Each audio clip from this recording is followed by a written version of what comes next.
తెలంగాణ రాష్ట్ర Urdu academy chairman గా Tahir bin హందవ్ బాధ్యతలు స్వీకరించారు. నాంపల్లి హస్భవన్లో జరిగిన ఈ కార్యక్రమంలో తాహిర్ ను వక్ఫ్ బోర్డు మైనారిటీ కార్పొరేషన్ చైర్మన్లతో పాటు పలువురు కాంగ్రెస్ నాయకులు అభినందించారు. ముఖ్యమంత్రి రేవంత్ రెడ్డి కేంద్రంలోని కాంగ్రెస్ పార్టీ పెద్దలు తమపై నమ్మకంతో కట్టబెట్టిన బాధ్యతలను సమర్థవంతంగా నిర్వహిస్తానన్నారు.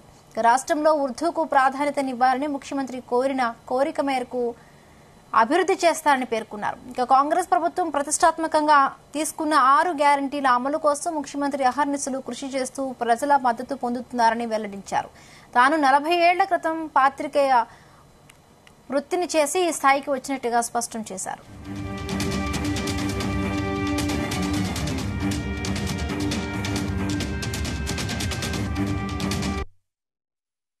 నేను ఈరోజు ఉర్దూ అకాడమీ చైర్మన్ గా బాధ్యతలు స్వీకరించినటువంటి విషయాన్ని నాతో పాటు నేను బాధ్యతలు స్వీకరించినప్పుడు వక్ఫ్ బోర్డు చైర్మన్ గౌరవనీయులు అజ్మతుల్లా హుసేని గారు ఉన్నారు.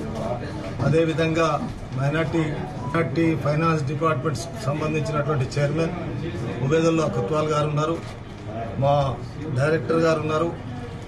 వారి అందరి తరఫు నుండి ఈ రాష్ట్రంలో ఉన్నటువంటి ప్రజలందరికీ, ముఖ్యంగా ఉర్దూ రిలేటెడ్ సంబంధించినటువంటి శాఖకు, అదేవిధంగా ఈరోజు ఈ బాధ్యతను నాకు ఇచ్చినటువంటి గౌరవ dynamic chief minister Revanth Reddy గారికి, అదేవిధంగా వారి క్యాబినెట్లో ఉన్నటువంటి ఉప ముఖ్యమంత్రి భట్టి గారికి, క్యాబినెట్ మంత్రులకు, ముఖ్యంగా నన్ను ఈరోజు ఈ చైర్మన్ పదవి ఇవ్వడానికి అఖిల భారత కాంగ్రెస్ కమిటీ అధ్యక్షులు ఖర్గే గారు, సోనియా గాంధీ గారు, ఈ రాష్ట్రానికి ఇన్ఛార్జిగా ఉన్నటువంటి దీపాదాస్ మున్షి గారికి, అదేవిధంగా మా జిల్లాకు సంబంధించినటువంటి గౌరవనీయులు మాజీ మంత్రి వర్యులు శాసనసభ్యులు సుదర్శన్ రెడ్డి గారికి మొట్టమొదట ధన్యవాదాలు తెలియజేస్తాము.